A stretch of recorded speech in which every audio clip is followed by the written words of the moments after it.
तो जो बच्चे क्लास 9 से क्लास 10 के अंदर आ चुके हैं, एक सच्चाई है कि आपका रिजल्ट अच्छा नहीं आया। हो सकता है काफ़ी बच्चों का रिजल्ट आया ही ना हो, लेकिन तुम्हारी अंतरात्मा जानती है कि तुम्हारा एग्जाम अच्छा नहीं गया।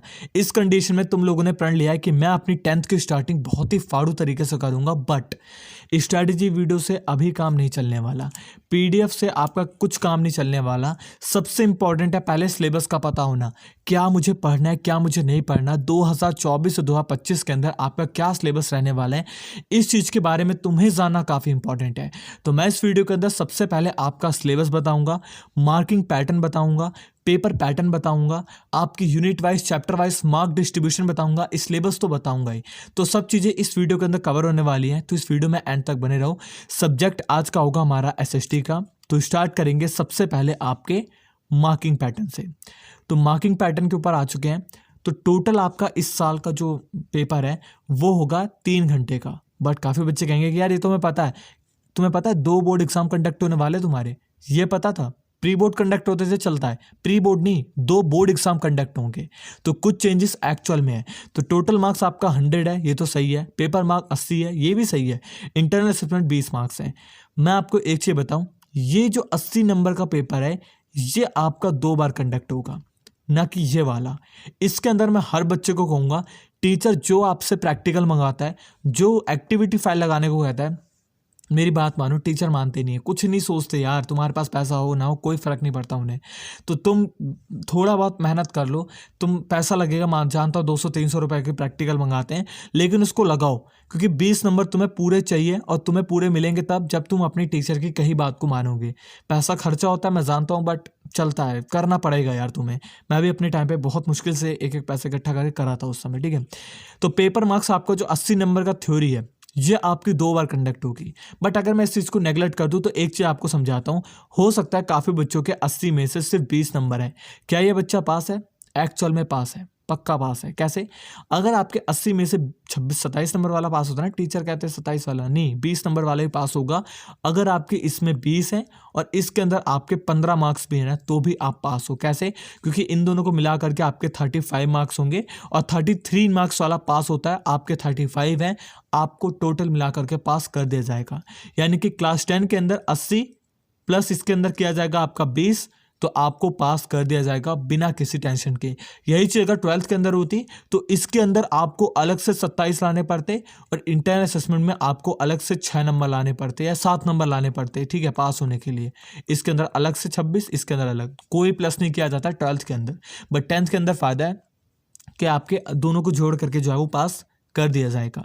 जो 2 बोर्ड एग्जाम वाली बात है उसको मैं एक वीडियो के अंदर स्पेसिफिक अच्छे से कवर करूंगा, डीप में कवर करूंगा। पूरी यूट्यूब पर किसी ने भी उस तरीके से जो है वो कवर नहीं किया होगा अभी तक। इसके बाद आते हैं आपकी चैप्टर वाइज वेटेज पे। तो टोटल आपकी 4 यूनिट है, जिनमें सबसे पहली यूनिट है आपकी India and the contemporary world, 20 mark की पूरी यूनिट है आपकी, जिसके अंदर आपके चैप्टर्स आते हैं the rise of nationalism in Europe, second है आपका nationalism in India, the making of global world, third chapter है, चौथा चैप्टर है आपका print culture and the modern world. इसके बाद आपका सेकंड यहाँ पे यूनिट स्टार्ट होती है जो कि आपके कंटेम्प्रेरी इंडिया, जो कि आपकी 20 मार्क की वेटेज रखती है। सबसे पहला चैप्टर है resources and development, forest and wild life second chapter, third chapter water resources, चौथा चैप्टर आपका एग्रीकल्चर। इसके बाद है आपकी अगली यूनिट जो कि इसके अंदर एक और भी चैप्टर है यार, सुनो, मिनरल्स एंड एनर्जी चैप्टर्स है, मैन्युफैक्चरिंग इंडस्ट्री है, life line of national economy है, जियोग्राफी के चैप्टर्स थे आपके सारे के सारे। इसके बाद है आपकी अगली यहाँ पे यूनिट जो कि आपकी डेमोक्रेटिक पार्टी, 20 मार्क की वेटेज रखती है, पावर शेयरिंग चैप्टर है, फेडरलिज्म चैप्टर है, इसके अंदर gender religion and caste chapter है, पॉलिटिकल पार्टीज चैप्टर है, आउटकम ऑफ डेमोक्रेसी चैप्टर है। इसके अलावा भी कोई चैप्टर है? नहीं, इसके अलावा कोई चैप्टर नहीं है। इसके बाद आपकी नई यूनिट आ जाती है जो कि आपकी इकोनॉमिक्स की अंडरस्टैंडिंग इकोनॉमिक डेवलपमेंट, जिसको कहते हैं 20 मार्क की वेटेज रखती है। डेवलपमेंट होगा सबसे पहला chapter, sector of Indian economy, money and credit, globalisation and Indian economy, ये इसके जो है वो चैप्टर्स हैं। अब आते हैं आपके सिलेबस पे, और सिलेबस में बहुत कुछ आपका एक्चुअल में डिलीट हो चुका है। तो देखते हैं क्या क्या डिलीट हो चुका है आपका। तो जियोग्राफी के अंदर आपका रिसोर्सेज एंड डेवलपमेंट, जियोग्राफी से स्टार्ट करते हैं।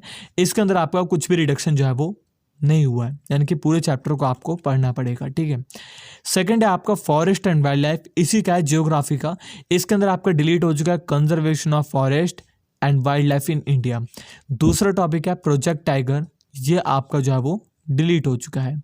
इसके बाद है आपका वाटर रिसोर्सेज, इसके अंदर से आपका कुछ भी रिडक्शन नहीं हुआ है, यानी कि पूरे चैप्टर को आपको पढ़ना पड़ेगा। इसके बाद है आपका अगला चैप्टर एग्रीकल्चर, इसके अंदर से एक टॉपिक डिलीट हुआ है, वह आपका impact of globalisation on agriculture, ये आपका डिलीट हो चुका है।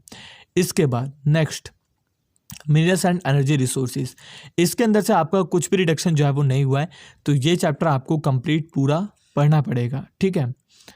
इसके बाद नेक्स्ट चैप्टर आपका मैन्युफैक्चरिंग इंडस्ट्री, इसके अंदर से आपके दो टॉपिक डिलीट हो चुके हैं। एक हो चुका है इंडस्ट्री मार्केट लिंकेज, सेकंड है आपका कॉटन टेक्सटाइल। इसके अलावा भी कुछ टॉपिक है इसके अंदर, हाँ देखा है ना, जूट, टेक्सटाइल, शुगर इंडस्ट्री, ये भी डिलीट हो चुके हैं। आयरन स्टील इंडस्ट्री डिलीट हो चुका है। सीमेंट इंडस्ट्री, ये भी आपका जो है वो डिलीट हो चुका है। इसके बाद है आपका लाइफलाइन ऑफ नेशनल इकोनॉमी, इसके अंदर से आपका कुछ भी रिडक्शन जो है वो नहीं हुआ है। अब आ जाते हैं आपके इकोनॉमिक के सिलेबस पे, तो इसके अंदर सबसे पहला चैप्टर है डेवलपमेंट, जिसके अंदर से आपका कुछ भी रिडक्शन नहीं हुआ है, यानी कि पूरे चैप्टर को आपको आराम से पढ़ना पड़ेगा। इसके बाद है सेकंड आपका सेक्टर ऑफ इंडियन इकोनॉमी, इसके अंदर से भी आपका कुछ भी रिडक्शन जो है वो नहीं हुआ है। इसके बाद है आपका मनी एंड क्रेडिट, इसके अंदर से भी आपका कुछ भी रिडक्शन जो है वो नहीं हुआ है, यानी कि पूरे चैप्टर को आपको जो है वो पढ़ना पड़ेगा। इसके बाद है आपका ग्लोबलाइजेशन एंड इंडियन इकोनॉमी, इसके अंदर से भी कुछ भी रिडक्शन नहीं है, यानी कि पूरे चैप्टर को आपको पढ़ना पड़ेगा। इसके बाद है आपका कंज्यूमर राइट, इस चैप्टर में आपके जो क्वेश्चन होंगे वो वाइवा में ही आएंगे और प्रोजेक्ट में आपसे पूछे जा सकते हैं।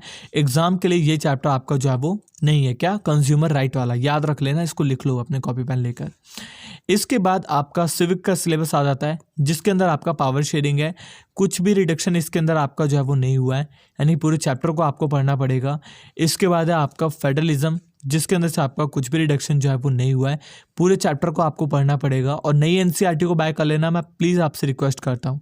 ये चैप्टर आपका पूरी तरीके से डिलीट कर दिया गया है। डेमोक्रेसी एंड डाइवर्सिटी, ये चैप्टर डिलीट हो चुका है। ठीक है। इसके बाद नेक्स्ट चैप्टर आता है आपका gender, religion and caste, excluding image on page number 46, 48 और 49। आप नई एनसीईआरटी को बाय कर लेना, उसके अंदर देखना आपको मिलेगा। ठीक है। इसके बाद नेक्स्ट चैप्टर आपका पॉपुलर स्ट्रगल्स एंड मूवमेंट, इस चैप्टर में पूरा आपका चैप्टर ही डिलीट हो चुका है, यानी कि इसके अंदर से आपको कुछ भी पढ़ने की जरूरत नहीं है, पूरा चैप्टर आपका जो है वो डिलीट हो चुका है। इसके बाद आपका नेक्स्ट चैप्टर आता है जो कि है पॉलिटिकल पार्टीज, इसके अंदर से आपका कुछ भी डिलीट नहीं हुआ है, यानी कि पूरे चैप्टर को आपको पढ़ना पड़ेगा और पूरे चैप्टर को आपको याद करना पड़ेगा।